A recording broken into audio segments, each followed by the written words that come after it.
American vice president J D. Vance ഇപ്പോൾ സൂചിപ്പിക്കുന്നു, crude ഓയിലിന്റെ വില കുറയ്ക്കുകയാണ് തങ്ങളുടെ ലക്ഷ്യമെന്ന്. അമേരിക്ക യുദ്ധത്തിൽ നിന്നും പിന്മാറുകയാണോ? എന്താണ് തോന്നുന്നത്? അമേരിക്കയുടെ വലിയ ചുവടുമാറ്റം ഇപ്പോൾ ദൃശ്യമായിരിക്കുന്നു. അമേരിക്കയുടെ വൈസ് പ്രസിഡന്റ് ജെ.ഡി. വാൻസിൻ്റെ പ്രസ്താവന, അദ്ദേഹം ഫോക്സ് ന്യൂസിന് കൊടുത്ത അഭിമുഖത്തിൽ ഇപ്പോൾ പറയുന്നത്, അമേരിക്കയുടെ പുതിയ മുൻഗണന എന്ന് തന്നെ വേണം പറയാൻ കേട്ടോ, പുതിയ മുൻഗണനയാണ്. അത് ക്രൂഡ് ഓയിൽ വില കുറയ്ക്കുകയാണ്, അമേരിക്കക്കാർക്ക് കുറഞ്ഞ വിലയ്ക്ക് എണ്ണ ലഭ്യമാക്കുക എന്നുള്ളതാണ് പ്രധാന ഉദ്ദേശം എന്ന് പറയുന്നത്. ഇത് ഒരു കോമഡിയാണ്. അതായത് യുദ്ധം തുടങ്ങുമ്പോഴത്തെ അമേരിക്കയുടെ മുൻഗണന എന്തായിരുന്നു? ഇറാൻ്റെ റെജിം ചേഞ്ച് എന്നുള്ളതായിരുന്നു അവരുടെ മുൻഗണന. ഇറാൻ ഭരണകൂടത്തെ മാറ്റുക, എന്നിട്ട് ഇറാൻ ഇപ്പോഴത്തെ ഭരണ നേതൃത്വത്തെ പൂർണ്ണമായിട്ട് ഇല്ലാണ്ടാക്കുകയോ മാറ്റുകയോ ചെയ്തിട്ട് അവരുടെ ഒരു പാവ സർക്കാരിനെ അധികാരത്തിലെത്തുക. അതിനന്ന് പ്രതീക്ഷിക്കപ്പെട്ടിരുന്ന ആൾ ഇറാൻ്റെ പഴയ ഷാ, അദ്ദേഹം കുപ്പായമൊക്കെ തയ്പ്പ് വെച്ച് റെഡിയായിട്ടിരിക്കുകയായിരുന്നു വീണ്ടും ചക്രവർത്തിയാവാൻ വേണ്ടിയിട്ട്. അപ്പം അത് നടക്കുന്നില്ല. പിന്നെ അഹമ്മദ് നജാദ് എന്നുള്ള പേരുള്ള പഴയ പ്രസിഡന്റ്, അദ്ദേഹത്തെ തിരിച്ചുകൊണ്ട് തന്നെ കാര്യം ചർച്ച നടന്നു. അദ്ദേഹമായിട്ടും ചർച്ച നടത്തിയിരുന്നാണ് അറിയണത്. എന്തായാലും ഇത്തരം കാര്യങ്ങൾ ഓപ്ഷൻ മുന്നിൽ വെച്ചുകൊണ്ടാണ് അമേരിക്ക പ്രവർത്തിച്ചത്. എന്നിട്ട് രണ്ടാമത്തെ ഓപ്ഷൻ എന്തായിരുന്നു? രണ്ടാമത്തെ ഓപ്ഷൻ എന്ന് പറയുന്നത് ആണവ നിരായുധീകരണം. ഇറാൻ്റെ കയ്യിൽ ആണവായുധം ഉണ്ടാവാൻ പാടില്ല. ഇറാൻ്റെ കയ്യിലെ സമ്പുഷ്ടീകരിച്ച യുറേനിയം ഇറാനിൽ നിന്ന് വെളിയിലേക്ക് മാറ്റണം. അപ്പോൾ ഇറാൻ അതിനിടയ്ക്ക് പറഞ്ഞു, ഞങ്ങൾ വേണേൽ റഷ്യയിലേക്ക് മാറ്റാം. പറ്റില്ല, അത് പറ്റില്ല, റഷ്യയ്ക്കും കൊടുക്കാൻ പാടില്ല, നിങ്ങളതിലും വെക്കരുത്. അതിനർത്ഥം അത് അമേരിക്ക എടുത്തുകൊണ്ട് പോകും. ഇടയ്ക്ക് അവിടെ നിന്ന് ഞങ്ങൾ നേരിട്ട് എടുത്തുകൊണ്ട് പോകുമെന്ന് പറഞ്ഞു, കരയുദ്ധം നടത്തുമെന്ന് പറഞ്ഞു, എല്ലാം പറഞ്ഞു. എന്തായാലും യുദ്ധം തുടങ്ങി അതിൻ്റെ ആദ്യത്തെ 1-2 മാസം അമേരിക്കയുടെ പ്രധാന പ്രഖ്യാപനം മുഴുവൻ എന്തു വന്നാലും ആണോ നിരായുധീകരണം, ഇതിനാണ് ഏറ്റവും പ്രാധാന്യം എന്നുള്ളതായി. ഇതിനിടയ്ക്ക് കളി മാറി. അവസാനം എന്തായി? ഇറാൻ ഹോർമുസ് അടച്ചു.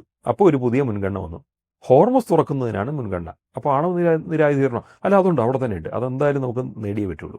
അങ്ങനെ ചുരുക്കി പറഞ്ഞാൽ വാക്ക് മാറ്റി കളിക്കുക എന്നുള്ള ഒരുമാതിരി കോമഡി പ്രോഗ്രാമാണ് ഇവർ നടത്തിക്കൊണ്ടിരിക്കുന്നത്. എന്ന് പറഞ്ഞാൽ ഒന്ന് ആലോചിച്ച് നോക്കൂ, ഹോർമുസ് അടഞ്ഞു കിടന്നതല്ലല്ലോ, തുറന്നു കിടന്നതല്ലേ. ഈ ഹോർമുസ് കൂടെ ഒരു കുഴപ്പമില്ലാണ്ട് എത്രയോ രാജ്യങ്ങളിലേക്ക് കപ്പലുകൾ പോകണ്ടായിരുന്നു. അവിടെയുള്ള ഇറാനിലേക്കും ഇറാഖിലേക്കും UAE, ബഹ്റൈൻ, സൗദി അറേബ്യ തുടങ്ങിയിട്ടുള്ള രാജ്യങ്ങളിലേക്കുമൊക്കെ, കുവൈറ്റ്, ഇവർക്കെല്ലാം വേണ്ടിയിട്ടുള്ള കപ്പലുകൾ അങ്ങോട്ടും വരുന്നുണ്ടായിരുന്നു. ഇതാരും അടച്ചു പിടിച്ചിരുന്നില്ല, ഇതാരും ക്ലോസ് ചെയ്തിരുന്നില്ല, ആരും ടോൾ വെച്ചിരുന്നില്ല. പക്ഷേ അമേരിക്ക യുദ്ധം തുടങ്ങിയതിന് ശേഷം എന്തായി? ഇറാൻ ടോൾ പിരിക്കാൻ തുടങ്ങി. ഇറാൻ അവിടെ വാട്ടർ മൈൻസ് ഇട്ടു. എന്നിട്ട് പറഞ്ഞു, റൂട്ട് ഞങ്ങൾക്കറിയാം, ഞങ്ങൾ നിശ്ചയിക്കും, ആ റൂട്ടിൽ കൂടെ മാത്രമേ പോകാവുള്ളൂ, ഇല്ലെങ്കിൽ കുഴപ്പമാണ്, വെടിയുള്ളൂ. അങ്ങനെ ധിക്കരിച്ചു പോയ എണ്ണക്കപ്പലുകൾക്ക് ഇറാൻ വെടിവെച്ചു. അമേരിക്കയുടെ ഒരൊറ്റ ഷിപ്പിന് ഹോർമുസിൽ കയറാൻ പറ്റിയില്ല. അമേരിക്ക പറയണത് എന്താണ്? ഹോർമുസിൻ്റെ നിയന്ത്രണം ഞങ്ങൾക്കാണ് എന്നാണ് പറയുന്നത്. ഹോർമുസിൻ്റെ നിയന്ത്രണം അമേരിക്കയ്ക്കാണെങ്കിൽ നിർബാധം ഇറാൻ ഒഴിച്ചുള്ള എല്ലാ രാജ്യങ്ങളിൽ നിന്നും എണ്ണക്കപ്പലുകൾ പുറത്തേക്ക് പോരുമായിരുന്നു. തിരിച്ചങ്ങോട്ടും കപ്പലുകൾക്ക് പോയേനെ. പക്ഷേ ഇറാനാണ് നിയന്ത്രിക്കുന്നത്. ഹോർമുസ് അടഞ്ഞു കഴിഞ്ഞു. അവിടെ ഇറാനിട്ടിരുന്ന വാട്ടർ മൈൻസ് എവിടെയെന്ന് ആർക്കും അറിയില്ല. അമേരിക്കൻ നേവി പറഞ്ഞ വഴിക്കോട്ടൊരു കപ്പൽ സഞ്ചരിച്ചു. എന്തു പറ്റി? വാട്ടർ മൈനിൽ തട്ടി അത് പൊട്ടിത്തെറിച്ചു. ചുരുക്കത്തിൽ ഇപ്പോൾ ഇറാൻ പറയണ മാത്രമേ കപ്പലുകൾക്ക് അതിൽ സഞ്ചരിക്കാൻ പറ്റുള്ളൂ. ചുരുക്കത്തിൽ ഇറാൻ ഹോർമുസ് കടലെടുക്ക് ഭാഗികമായിട്ട് അടഞ്ഞു കിടക്കുന്നു. ഇറാൻ പറയുമ്പോൾ തുറക്കപ്പെടുന്നു, അല്ലെങ്കിൽ അടഞ്ഞു കിടക്കുന്നു. ഇതാണ് അവസ്ഥ. അപ്പോൾ ചുരുക്കി പറഞ്ഞാൽ ഈ ഒരു ഹോർമുസ് അടഞ്ഞൊരു പ്രതിസന്ധിയാണ് ആഗോള എണ്ണ വില വർദ്ധിപ്പിച്ചത്. അമേരിക്കയിൽ കാര്യം ശരിയാ, അമേരിക്ക തന്നെ എണ്ണ എടുക്കുന്നുണ്ട്, അവിടുന്ന് കുഴിച്ചെടുക്കുന്നുണ്ട്. അവിടെ റിഫൈനറി ഉണ്ട്. ഈയിടെ നമ്മുടെ അംബാനി അവിടെ റിഫൈനറി തുടങ്ങിയായിരുന്നു. വെനിസ്വേലയുടെ എണ്ണ അവിടെ വരുന്നുണ്ട്. പറഞ്ഞിട്ട് കാര്യമൊന്നുമില്ല. ആഗോള എണ്ണ വില വർധന വന്നാൽ അമേരിക്കയിലും എണ്ണ വില വർദ്ധിക്കും. 50% വരെ വിലക്കയറ്റമാണ് അവിടെ ഉണ്ടായത്. ഇന്ത്യ ആദ്യം റഷ്യയിൽ നിന്ന് വൻതോതിൽ ഇറക്കുമതി ചെയ്തു. റഷ്യയിൽ നിന്ന് തന്നെയാണ് ഇപ്പോഴും നമ്മൾ ഏറ്റവും കൂടുതൽ ഇറക്കുമതി ചെയ്യുന്നത്. ഏതാണ്ട് 40 സോഴ്സുകളിൽ നിന്ന് ഇന്ത്യ എണ്ണ ഇറക്കുമതി ചെയ്യുന്നുണ്ട്. അങ്ങനെ ഇന്ത്യയുടെ എണ്ണക്ഷാമം നമ്മൾ ഏതാണ്ട് പരിഹരിച്ചു. ഗ്യാസിൻ്റെ ക്ഷാമം ഏതാണ്ട് പരിഹരിച്ചു. വിലക്കൂടുതൽ ആഗോളതലത്തിൽ ഉള്ളതുകൊണ്ട് അതിവിടെ ബാധിക്കുന്നുണ്ട്. ശരിയാണ്, നമുക്കൊരു 10 രൂപയുടെ വിലക്കയറ്റം ഇപ്പോൾ ഉണ്ടായിട്ടുണ്ട്. അതെന്നാലും 2 രൂപയുടെ പെട്രോളിനൊക്കെ വില കുറഞ്ഞു. എന്നെങ്കിലും ഇതൊന്നും പോരാ, ഇത് പഴയ സ്ഥിതിയിലേക്ക് വരണം. അതിന് ആഗോളതലത്തിലുള്ള ക്ഷാമം കുറയണം, ഹോർമുസ് പൂർണ്ണമായിട്ടും തുറക്കണം. അപ്പോൾ ചുരുക്കി പറഞ്ഞാൽ അടഞ്ഞ ഹോർമുസ് തുറക്കുക എന്നുള്ളതിലേക്കായി അമേരിക്കയുടെ ശ്രദ്ധ മുഴുവൻ. ഇപ്പം അവർക്ക് റെജീം ചേഞ്ച് വേണ്ടേ? ഞങ്ങളിപ്പോൾ അതിനെപ്പറ്റി ആലോചിക്കുന്നില്ല. ചില നേരത്തെ ട്രംപ് പറയും, അവർക്ക് എന്നെ ഭയങ്കര ഇഷ്ടമാണ്, എന്നെ ഇറാൻ്റെ പ്രസിഡന്റ് ആക്കാൻ പോലും അവർ ആഗ്രഹിക്കേണ്ടെന്നൊക്കെ ട്രംപ് പറഞ്ഞായിരുന്നു. ഇങ്ങനെയൊക്കെ പല നമ്പർ അടിച്ചു.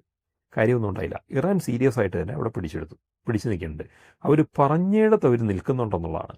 അതുകൊണ്ട് യുദ്ധം തുടങ്ങിയ ആൾ സൂക്ഷിക്കണം എന്ന് ആദ്യം തന്നെ ഇറാൻ പറഞ്ഞിരുന്നു. നിങ്ങൾക്കൊരു യുദ്ധം തുടങ്ങാൻ എളുപ്പമാണ്, പക്ഷേ അവസാനിപ്പിക്കാനാണ് ബുദ്ധിമുട്ട്. നിങ്ങൾക്ക് യുദ്ധം തുടങ്ങാം, പക്ഷേ അവസാനിക്കാനുള്ള സമയം കുറിക്കുന്നത് ഞങ്ങളായിരിക്കും എന്ന് ഇറാൻ പറഞ്ഞു. ചുരുക്കത്തിൽ ഇറാൻ്റെ ടേംസിലേക്ക് എല്ലാം മാറി. അങ്ങനെ അമേരിക്ക നാണം കെട്ടു. നാണം കെട്ട് ഇപ്പോൾ റെജിം ചേഞ്ച് വേണ്ട, ആണവ നിരായുധീകരണം വേണ്ട, എങ്ങനെയെങ്കിലും ഹോർമസ് തുറന്നാൽ മതി. എന്താണ് ഇതിന് കാരണം? ഇപ്പോൾ ട്രംപ് നേരിട്ടല്ല അത് പറഞ്ഞത്, പറയിക്കുന്നത് JD വാൻസിനെ കൊണ്ടാണ്. സംഭവം എന്താ? മിഡ് ടൈം ഇലക്ഷൻസ് വരാറായി. ഈ സമയത്തെങ്കിലും അവിടെ എണ്ണവില കുറഞ്ഞില്ല എങ്കിൽ ജനങ്ങൾ പൂർണ്ണമായിട്ട് എതിരാവും. പാർലമെൻറ്റിൽ ബഹുഭൂരിപക്ഷം സീറ്റുകളും എതിരാളികൾ നേടും. ചുരുക്കി പറഞ്ഞാൽ Trump just for a president എന്നുള്ളേക്ക് പ്രസിഡൻ്റായിട്ടിരിക്കും. കാരണം ട്രംപിന് അതിശക്തമായ എതിർപ്പ് സെനറ്റിലും കോൺഗ്രസിലും വരാൻ പാകത്തിന് കോൺഗ്രസിൽ തോൽവികളാണ് ഉണ്ടാകുന്നതെങ്കിൽ, അല്ലെങ്കിൽ തെരഞ്ഞെടുപ്പിൽ തോൽവികളാണെങ്കിൽ, പിന്നെ ട്രംപ് പ്രസിഡൻ്റായിട്ടിരിക്കുന്ന അവസ്ഥയ്ക്ക് സൂചിപ്പിക്കാൻ മലയാളത്തിലൊരു പഴഞ്ചൊല്ലെടുക്കുക, ചത്തതിനൊരുക്കുമേ ജീവിച്ചിരിക്കലും എന്നുള്ളത്. ജീവനുണ്ട്, പക്ഷേ പറഞ്ഞിട്ട് കാര്യമില്ല, ഇനാക്റ്റീവാണ്, ചത്ത പോലെയാണ്. അപ്പോൾ ചുരുക്കത്തിൽ ഒരു അധികാരവുമില്ലാത്തൊരു അമേരിക്കൻ പ്രസിഡൻ്റായിട്ട് ശേഷിച്ച കാലം ട്രംപിന് ഭരിക്കേണ്ടി വരും. ഈ സ്ഥിതിയാണ് ഇപ്പോൾ മുന്നിലുള്ളത്. ഇത് മുൻകണ്ടുകൊണ്ട് ഈ ഇലക്ഷന് വരാൻ പോകുന്ന വലിയ ജനങ്ങളുടെ പ്രതിഷേധം മുന്നിൽ കണ്ടുകൊണ്ട് യുദ്ധത്തിൽ നിന്ന് താൽക്കാലികമായിട്ട് പിൻവാങ്ങാനാണോ അമേരിക്കയുടെ ഉദ്ദേശം എന്നൊരു സംശയം ഇപ്പോൾ നമുക്കുണ്ടാകുന്നു. JD വാൻസിൻ്റെ പ്രസ്താവന എന്താണ് സൂചിപ്പിക്കുന്നത്? ക്രൂഡ് വില കുറയ്ക്കുക. ക്രൂഡ് വില കുറച്ചാലേ അമേരിക്കയിൽ കുറഞ്ഞ വിലയ്ക്ക് ഗ്യാസിന് സപ്ലൈ ചെയ്യാൻ പറ്റുള്ളൂ. അവരുടെ ഏറ്റവും പ്രധാനപ്പെട്ട ഒരു കാര്യമാണ് ജനങ്ങൾക്കവിടെ ജീവിത ചെലവ് കൂടുന്നു. എങ്ങനെയാണ് ജീവിത ചെലവ് കൂടുന്നത്? അമേരിക്കയിൽ പ്രത്യേകത എന്ന് വെച്ചാൽ ശമ്പള വർധനമില്ലാത്ത നാടാണ് അമേരിക്ക. അമേരിക്ക പണ്ട് തൊട്ടേ, അത് 20 കൊല്ലം പോയാലും 30 കൊല്ലം പോയാലും ഇപ്പോൾ അതേ ശമ്പളം തന്നെയാണ്. ശമ്പള വർധനവില്ല. ഇന്ത്യയിലൊക്കെ 25 കൊല്ലം മുമ്പത്തെ ശമ്പളമല്ല ഇന്ന്. അന്നത്തെ കാലത്ത് ഒരു അസിസ്റ്റന്റ് പ്രൊഫസർക്ക് 6000-7000 രൂപ ശമ്പളം ഉണ്ടെങ്കിൽ ഇന്നെന്ന് പറഞ്ഞാൽ 10-20,000 രൂപ ശമ്പളം ഉണ്ടാവും. അങ്ങനെയാണ് ഇവിടുത്തെ ശമ്പളത്തിൻ്റെ വ്യത്യാസം. 2 പേ കമ്മീഷൻ റിപ്പോർട്ട് കൊണ്ട് വലിയതായി. ഇനി 2 പേ കമ്മീഷൻ റിപ്പോർട്ട് ഇന്ത്യയിൽ വന്നാൽ അമേരിക്ക കിട്ടുന്നതിനേക്കാൾ കൂടുതൽ സാലറി ഇവിടെ കിട്ടും.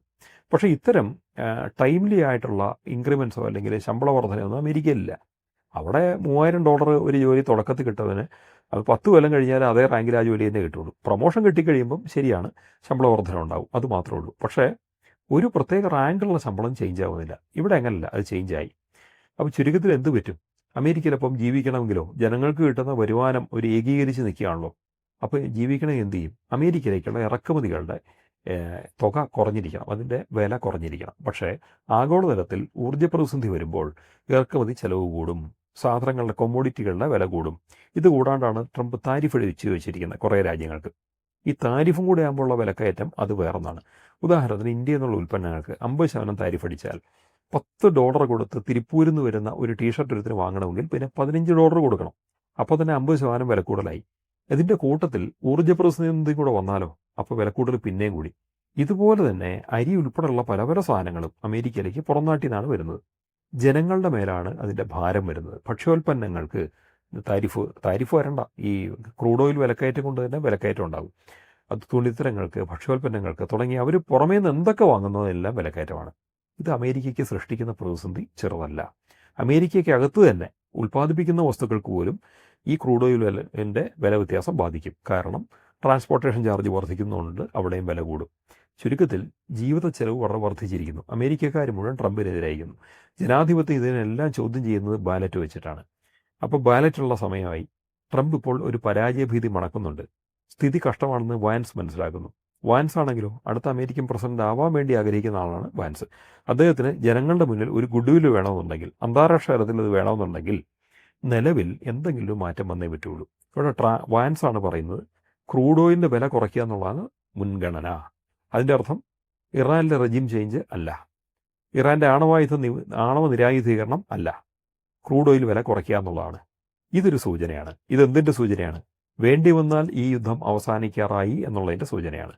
മറ്റൊരു വാർത്തയും കൂടെ നമ്മൾ കാണണം. അമേരിക്കയുടെ കപ്പലുകളിൽ ഇത് ഇപ്പം നിലവിൽ കലാപം നടക്കുകയാണ്. USS എബ്രഹാം ലിങ്കൺ എന്ന പടക്കപ്പലിൽ കലാപം നടന്നു, 7 പേര് കൊല്ലപ്പെട്ടു. അവിടെ അനേകം പേർക്ക് പരിക്കുണ്ട്. ലേറ്റസ്റ്റ് ന്യൂസ് ശരിയാണെങ്കിൽ ആ കപ്പൽ അവിടുന്ന് അമേരിക്ക വിഡ്രോ ചെയ്യാൻ പോകുന്നു, അവർ പിൻവലിക്കുകയാണ്. പകരം USS ജോർജ് വാഷിങ്ടൺ എന്നുള്ള കപ്പൽ അങ്ങോട്ട് വരും. അത് ജപ്പാൻ്റെ സൈഡിൽ നിന്ന് മലാക്ക കടന്ന് ഇന്ത്യൻ മഹാസമുദ്രത്തിൽ കൂടി അങ്ങോട്ട് എത്താൻ പോവുകയാണ്. ആയിക്കോട്ടെ, വന്നോട്ടെ. പക്ഷേ ഓൾറെഡി ഉണ്ടായതാണ്, ഒരു കപ്പലിൽ കലാപം ഉണ്ടായിരിക്കുന്നു. ഇത് അമേരിക്കൻ സൈനികർക്കിടയിലെ അതൃപ്തിയാണ് വെളിവാക്കുന്നത്. കാരണം ഇറാൻ്റെ ആക്രമണത്തിൽ അനേകം അമേരിക്കൻ സൈനികർ കൊല്ലപ്പെട്ട് കഴിഞ്ഞു. കപ്പലുകളിലേക്കും ചില ആക്രമണങ്ങളുണ്ടായി. പല കപ്പലുകൾക്കും, ഈവൻ അബ്രഹാം ലിങ്കൺ എന്നുള്ള കപ്പൽ, അതുപോലെ ജെറാൾഡ് ഫോൾഡ്, ഇതിനൊക്കെ ഇറാൻ്റെ വെടിയേറ്റതായിട്ട് ചില വാർത്തകളുണ്ടായിരുന്നു. അതുകൂടാതെ ഇതിനകത്തെ ടോയ്ലറ്റ് സംവിധാനങ്ങളൊക്കെ ബ്ലോക്കായിപ്പോയി തുടങ്ങിയിട്ടുള്ള പല പല വാർത്തകളുണ്ട്. അതുപോലെ ലോണ്ട്രിയിലെ കേടുപാടുകൾ കൊണ്ട് തീപിടുത്തം ഉണ്ടായി ജെറാൾഡ് ഫോൾഡിൽ. ഇങ്ങനെ പല വാർത്തയും വന്നിട്ടുണ്ട്. ഇതൊക്കെ ഇറാൻ്റെ മിസൈൽ ഏറ്റ് കേട് വന്നിട്ട് അതിനെ വേറെ വിധത്തിൽ പറയണതാണോ എന്ന് അറിയാൻ മേല. പക്ഷേ ഒരു കാര്യം പറയാം, സൈനികർക്കിടയിൽ അതൃപ്തി വളർന്നാൽ ഒരിക്കലും ഒരു കരയുദ്ധം നടത്തി ഇനി ഇറാനെ തോൽപ്പിക്കാൻ അമേരിക്കയ്ക്ക് പറ്റൂല. അപ്പോൾ ചുരുക്കത്തിൽ ഈ വാൻസ് പറയുന്നത് സൈനികരെ പൂർണ്ണമായിട്ട് പിൻവലിക്കാനുള്ള ഒരടവിൻ്റെ ഭാഗമാണോ ഇത് നമ്മൾ സംശയിക്കണം. കാരണം പടക്കപ്പലുകൾ ചിലപ്പോൾ ഇനി തിരിച്ചു പോയിന്ന് വരാം, ഒരുപക്ഷെ പോണ കപ്പലിന് പകരം വേറൊരു കപ്പലിനോട് നിർത്തിയെന്ന് വരാം. പക്ഷേ യുദ്ധമുഖം പൂർണ്ണമായി ഇനിയും ധാരാളം സൈനികരെ വെച്ചുകൊണ്ട് യുദ്ധമുഖം തുറന്നു വെച്ചിരിക്കുന്നത് അമേരിക്കയ്ക്ക് നല്ലതല്ല. കാരണം സൈനികർക്കിടെ അസംതൃപ്തിയുണ്ട്. സൈനികരെതിരായിട്ട് കഴിഞ്ഞാൽ യുദ്ധം നിർത്തുക മാത്രമേ വഴിയുള്ളൂ. അപ്പോൾ യുദ്ധം നിർത്തണമെങ്കിൽ ചില കാരണങ്ങൾ പറയണം. ക്രൂഡ് ഓയിൽ വില കൂടിയിരിക്കുന്നു, അത് കുറയ്ക്കാനാണ് എന്ന് അമേരിക്ക ഒരു ന്യായം പറയാവുന്നേ ഉള്ളൂ. അത്തരമൊരു ന്യായം ആയിരിക്കാം അമേരിക്ക ഇപ്പോൾ പറയുന്നത്. ചുരുക്കത്തിൽ യുദ്ധം നിർത്താൻ അമേരിക്ക മുന്നിൽ 2 കാരണങ്ങളുണ്ട്. ഒന്ന്, ക്രൂഡ് ഓയിൽ വില കൂടുന്നു എന്ന കാരണം. 2, സൈനികർക്കിടയിൽ അസംതൃപ്തി പടരുന്നു എന്നുള്ള കാരണം. ഒരുപക്ഷെ ഈ 2 കാരണം കൊണ്ടും അമേരിക്ക വേണമെങ്കിൽ യുദ്ധം നിർത്തുന്നത് എങ്ങനെ, എത്ര നേരത്തെ അവിടെ തലയൂരാം എന്ന് ഗാഢമായി ചിന്തിക്കുന്നുണ്ടാകാം.